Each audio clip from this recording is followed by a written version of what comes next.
श्री गुरु चरण सरोज रज निज मन मुकुल सुतारी बरन रघुबर विमल जसु जोदाय गोफल चारि बुद्धि ने तनु जानिके सुमेरो पवन कुमार बल बुद्धि विद्या देहु मोहि हरहु कलेश विकार जय हनुमान ज्ञान गुण सागर जय कपीसति लौक जागर रामदूत तुलित बलधाम अंजनी पुत्र पवन सुतना महावीर विक्रम बजरंगी कुमति निवार सुमति के संगी कंचन बरण विराज सुबेसा कानन कुंडल कुंचित केसा हाथ वज्र ध्वजा विराजे कांधे मूर्धन्य उषा जय शंकर सोन के श्रीनंदन तेज प्रताप महाजगवंदन विद्यावान गुणी अति चातुर राम काज करि बेगवाद प्रभु चरि सुनि बेग रसिया राम लखन सीता मन बसिया सूक्ष्म रूप धरि सही दिखावा विकट रूप धरि लंक जलावा भीम रूप धरि असुर संहारे रामचंद्र के कांच सवारे लाए सजीवन लखन जियाए श्री रघुवीर हर्ष उलाए रघुपति कीन्हे बहुत बड़ाई तुम बुरे भरत संभाय सहस्त्र बदन तुम रोजस गावे श्रीपति कंठ लगावे सनकादिपुर मादि निशाना रसारा सहिता ईसा कुबेर दिखपाल जाते कवि कवि किसके कहते तुम ऊपर सुग्रीव के नाम मिला रात पद देना तुमरो मंत्र भीषण माना लंकेश्वर पे सब जान जुग सत्र जो जर पर भानु ली लोताई मुद्र फल जान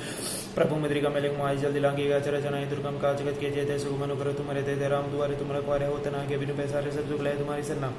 तुम रक्षक काहू को डरना आपन दे समारो आपे तीनों लोग हाँकते कापे भूत पिशाच निकट नहीं आवे महावीर जब नाम सुनावे नासे रोग रे सपीरा जप धीरा संकट से हनुमान जोड़ा अनुक्रम बचन ध्यान जो लावे सब पराम तपस्वी राजा तिनके का सकल संता चार मन जो कोई लावे सोई हमें जीवन रूपावे चार जुग प्रताप तुम्हारा है प्रसिद्ध जगत उजाला साधु संत के तुम रखवारे सुनि के नाम दुलारे अष्ट सिद्धि नो निधि दाता सुबर दिन जान की मत राम रसान तुम्हारे पास सदार और ऐसा तुम्हारे भजन राम को पावे जन्म जन्म के दुख बिसरावे अंत कालों को टूट जाए जहाँ जान हमारे भक्त का और देवता चित्तन धरि हनुमत सही सर्व सुख करी संकट हरे मिटे सपीरा जो सुमिर हनुमत बल जय जय जय हनुमान गुसाई कृपा करो गुरुदेव की नाई जो सतबार पाठ कर कोई छोटी बंदी महासु कोई जो है पढ़न मा चल सो दिशा की गौरी